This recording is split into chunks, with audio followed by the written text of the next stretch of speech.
Сайн мэцгаана уу? Бүгдсний өдрийн мэндийг хүргэе. За би өнөөдрийнхөө бичлэгээр өөрөө уншижсэн хувь хүний хөгжлийн төлөвийн номнуудаас яг эмэгтэйчүүдийг уншихад илүүдэхгүй байна гэсэн 6 номыг танилцуулна.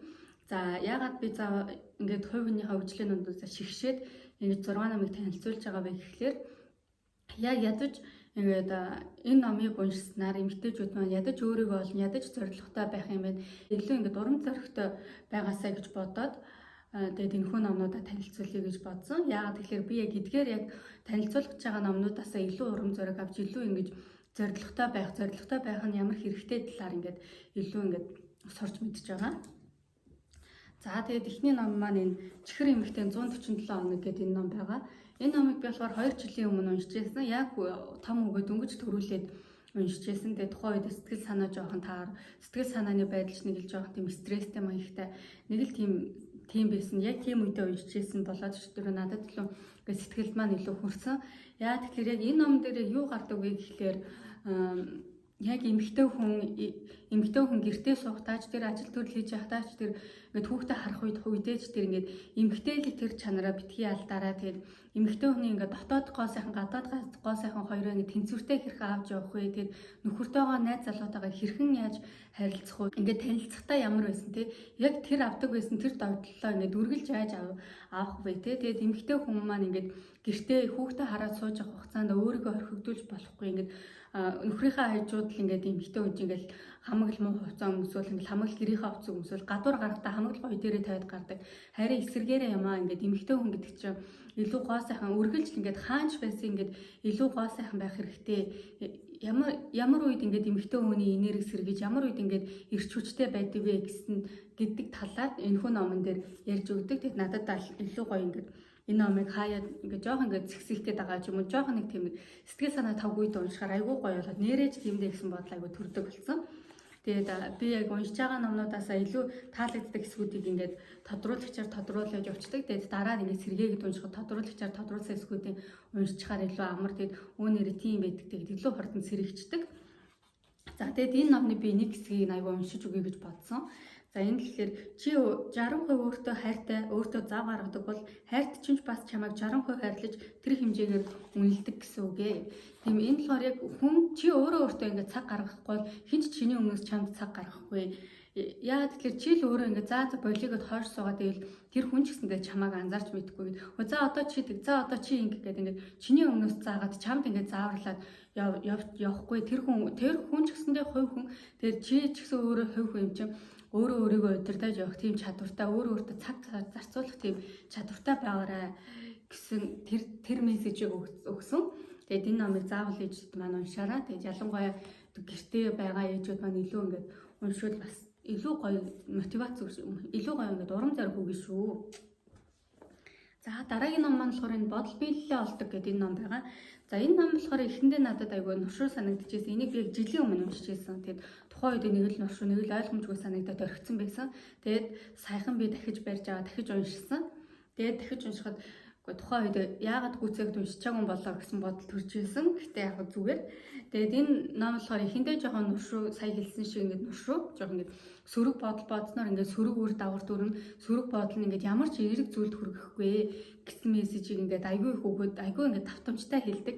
Тэгээд яг энэ номноос миний гол ингээд асууж байгаа зүйл бол тэгээд сөрөг бодлыг яаж алга болгох вэ гэдэг асуулт байсан. Тэгээд тэр асуултынхаа хариултыг хамгийн арга хэсгээс нь олсон. Тэгээд сөрөг бодол бодвол сөрөг бодлоо яаж эерэг бодол болохгүй. За эерэг болгож чаддгүй мэхэд яаж тэр бодож байгаа бодлоо таслан зогсоох вэ? Тэр мэдчлээ ингээд энгийн мөртлөө ингээд хийж болох хэрэгжүүлж болохоор тийм аргууд байсан.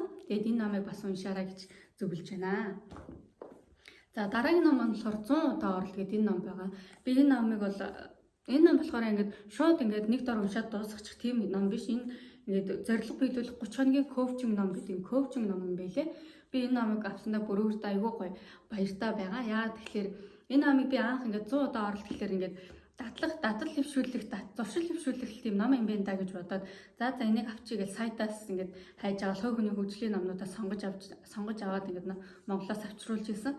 Тэгээд ингээд яг уншаад үзсэн чинь биш яг ингээд 30 хоногийг зөвхөн ингээд өөрөөсөө асуулж өөрөө өөрийг ингээд тасгалжуулах ном юм байлээ. Яагаад би энэ баяртай байгаа вэ гэхлээр би яг жилийн өмнө ингээд мөрөөдлөө мэдээд байдаг. Тэгсэн мөртлөө яг мөрөөдөл зорилго хоёр маань яг нэг зүйл үү те яг зорилгынхаа төлөө чиглэн гэвэл яг мөрөөдлийнхаа төлөө чиглэх үү гэд яагаад ч юм айгу сонин тийм нэг үг үйлдэл хоёр маань зөрөөдөж байгаа юм шиг тийм санагдаад за ер нь ингээд тасгалжуулагч авч үзвэл яасан бол гэж бодоод би тухайн үедээ судалж үзчихсэн. Тэгээд тэгсэн чинь яг тухайн ингээд тасгалжуулагчийн маань ингээд ханшин ингээд цагийн ханшин айгу өндөр байсан. Тэгээд тухайн үедээ за энэ удаадаа боломжгүй байна. Зүгээр би ингээд намаа уншаад явжээ. Ядаж ингээд өөртөө ингээд хөрөнгө оруулалт хийгээд явж ирсэн зөв юм байна. Одоохондоо би яг ингээд коучинг авах хэмжээний тийм мөнгөтэй бол биш байна гэд тэгээд би болж исэн. Тэгээд тухайн үедээ тэр зүйлийг орхисон байж байгаад тэгээд тэгсэн чинь саяхан ингээд коучинг маань ингээд надад ном хэлбэрээр ингээд хүрээд ирсэн. Тэгээд айгүй баяртай байгаа. Тэгээд энэний би болохоор дөнгөж 3 дахь өдөр дээр нь явж байгаа. Ингээд өдрөөрөө энэ хүн ингээд энэ ном маань ингээд надаас асуулт асуул. Тэгээд тэр асуултанд нь би ингээд чин сэтгэлээсээ ингээд өөрөөсөө асууна. Ингээд тасгалжуулалт 2 гээл тасгалжуулалт нийтээд ингээд нийт 30 өдрийн юм тасгалжуулалт байгаа. Тэгээд ингээд тухайн үед ингээд бодоход энэ ном айгүй юу асуултуудны энгийн мөртлөө за эн чинь юмштэй ингээл өнгөц хариулахад айгүй амархан юм шиг мөртлөө яг ингээд өөртөө готуулж ажиллаад өөрийгөө сонсоод ингээд өөртөө цаг зарцуулаад үзвэл энэ бүр дотоод энэ сэтгэлээс чинь ингээд гарч байгаа чин сэтгэлээс чинь хүсэж байгаа тэр зүйлийг чинь гаргаж ирдэг юм байна гэж бодсон. Тэгээд эхний нэг тасгалжуулалт хоёрын нэг эхний асуултыг нь уншиж өгье. Танд цаг мөнгө хязгааргүй их байсан бол юу хийж амьдрах байсан бэ? Энийг ингээд өнгөс бодвол би ингээд мөнгөтэй байсан бол ийм ч хаусанд амьдран, тийм ч байр аав, тийм ч машин аав, тэгэж чайл ингэж хувцаа гэл ингэж хариулах юм шиг байсан. Гэхдээ ингээд яг өөрийг ингээд сонсоод өөртөө ингээд ажиллаад ирэхэд тэр эд материал, эд хөрөнгө, энэ хувцас хунар ямар ч хамааралгүй зүгээр яг нэрээ би юу хүсдэг ихлээ. Нэрээ надад тэр их мөнгө, тэр их цаг цав байсан бол би яах вүлээ гэд ингээд бодоод үзэхээр шал өөр хариулт гарч ирсэн. Тэгээ та нарыг ч гэсэн яг ингээд өөрсөнтэйгоо хэр ярьдаг вэ те. Үнэхээр өөртөөгөө яриад өөр дотор хүнтэйгээ ярьдаг бол энэ номыг ингээд аваад бас ингээд илүү ажиллавал илүү үр дүнтэй шүү гэж хэлмээр байна. Гэтэ би нэг яг 3 дахь өдөр дээр явж байгаа. Тэгээд 30 хоногийн дараа би энэ номыг ингээд өөрт хэр үр дүн гарсан, тэгээд ямар хөө санагдсан талаар ингээд сэтгэлээ хуваалцнаа. За дараагийн ном маань болохоор өглөөний гайхамшиг. Энэ болохоор өглөөний гайхамшиг сайт. Энэний өмнөх болохоор өглөөний гайхамшиг гэдэг эхний бот ном, эхний цуврал ном байгаа. Тэр номыг эхлээд заавал уншиж, тэгээд энэ номыг уншаасаа гэж би хүсэж байна. Яагаад тэгэхээр өглөөний гайхамшиг эхний цувралыг нь уншиж дуусчаад би дараагийн цувралыг авч унших тийм хүсэл төрөөд бүр зойрч энийг ахуулсан ном. Тэгэд өглөөний гайхамшиг дээр яг юу гардаг вэ гэхлээр ингээд өглөө хүн сэрснээрээ өглөөний тэр цагийг өөртөө ашигласнараа хүний амьдралд ямар эерэг өөрчлөлтөд орох вэ те яаж хүн ингээд өөртөө ингээд цаг зарцуулснараа хэрхэн өөрчлөлтөнд хүрэх вэ гэдэг тэр талаар илүү гардаг. Тэгээд өглөө зөвхөн ингээд босохдоо биш те өглөө босоод тэр цагаа хэрхэн зарцуулж байгаа хэрхэн өөрийнхөө ингээд төв хүний хөгжилд зарцуулж байгаагаасаа илүү ингээд хамаарч тухайн таны ингээд ажил амьдралын карьерт чи илүү нөлөөлдөг юм байна гэдгийг би айгүй ойлгож авч байгаа. Яг өглөө гэдэг байгаа боловч яг үндэ тэр ингээд тухайн өдөрт те өөртөө ядаж нэг цагийг зөвхөн өөртөө зарцуулаад зөвхөн хувь хүнийхээ тэр хөгжилд зарцуулаад толгоондоо юм хийгээд аваач тэгсэн бол тэгвэл энэ зүйл ямар үр дүнтэй вэ гэдгийг ингээд харуулдаг айгүй гоё тийм хүнд урам зориг харилцсан ном байлээ. За жишээ нь хэлээ холго ингээд кекс идээдэй те ингээд нэг албах 2 зүсэмж юм кекс 30 хоногт ингээд идээдэй. Тэгвэл миний бие организмд ямар өөрчлөлт гарах вэ? За гадаад нөхцөл байдал, гадаад төрх байдал гэвэл ингээд би үнэхээр жин нэмэн те. Яг энэ жин нэмэн. За тэгвэл эсрэгээр би өглөө алга ингээд босоод дасгал хийгээд гүүгээдэй. Эсвэл ингээд үг цээжлээдэй. За нэг 20 өглөө алган цээжлээдэй. Нэг цагт 20 үг цээжлээдэй. Тэгвэл 30 хоногийн дотор дараа би ямар авах вэ? 600 шинэ үгтэй болсон байна. Тэгвэл би тэр 30 хоногт тэр зүйлийг хийгүүг ингээд өглөө зүгээр л унтаа твтчихэд байсан бол тэр 600 миний толгойд орохгүй. Тэгэхээр ингээд багаар ингээд өөрчлөлтүүд маань ингээд явагдаад идэг юм аа. Ингээд 20 өгч тэр 40 өгч тэр ингээд багаар цээжлэх тусам хүн ахтгаа гэд. Яг энэ номноосоо би ингээд тэгээд дараа нь энэ номыг авч уншижсэн. Тэгээд энэ номыг болохоор би уншаад дөнгөж талтаа явж байгаа. Яг уншиж бүрэн дуусаагүй сайхан авч үзсэн болохоор өглөөний гайхамшиг яг энэ 2 цуврал номыг уншсанараа би ингээд Үйлдэл авах ёстой байна. Ингээд үйлдэл хийж эхлэх ёстой байна. Сайн ч муу ч ямар тач ингээд үйлдэл авч хэрэгжүүлэх ёстой байна гэдэг тэр урам зориг айгүй авч ирсэн. Тэгээ энэ хоёр ном бол үнэхээр бас надад урам зориг өгч чадсан. Тэгээд энэ бичлэгийг маань хийхэд хүртэл ингээд хүрэх хэмжээний тийм гоё ном санагдсан. Яа тэгэхээр би ингээд жилийн өмнөөс л ингээд нөхөртөө би ингээд гэртээ суудаг ээж нарынхаа ингээд сэтгэл зүйг ингээд өөрөө ингээд мэдэрч байна. Тэгээд энэ хүмүүсийнхаа сэтгэлийг саад эсвэл ингээд энэ хүмүүс ингээд илүү хөгжиж төвшин гэсэн бодолтой байдгийн байна. Тэгсэн мөртлөө тэр гаргалгаагаа гаргаж чаддгүй юм байна ингээд би яг тэр талаар ингээд эмэгтэйчүүдтэй зориулж гоё бичлэг хийдэг болмоор байна. Тэр хүмүүстэй ингээд гоё мотивац өгч ингээд гоё урам зориг хайрласан тийм бичлэгийг үргэлж хийжэмээр байна гэд нөхөртөө үргэлж хэлдэг. Тэгээд илгээдэг гэсэн болж би өөрөө ингээд ярьдаг байсан боловч хийж эхэлж чаддаггүй байсан ингээд айгаад ичээд эсвэл ингээд юу ярихаа мэдэхгүй ч ингээд ярих зүйлээ мэддэг байсан ч гэсэн тэгээд юуг бол энэ хүү бичлэг ингээд оруулчаар ингээд яах бол дараа нь яах бол гэд илүү сөрөг зүйлийг нь бодоод байдаг байсан.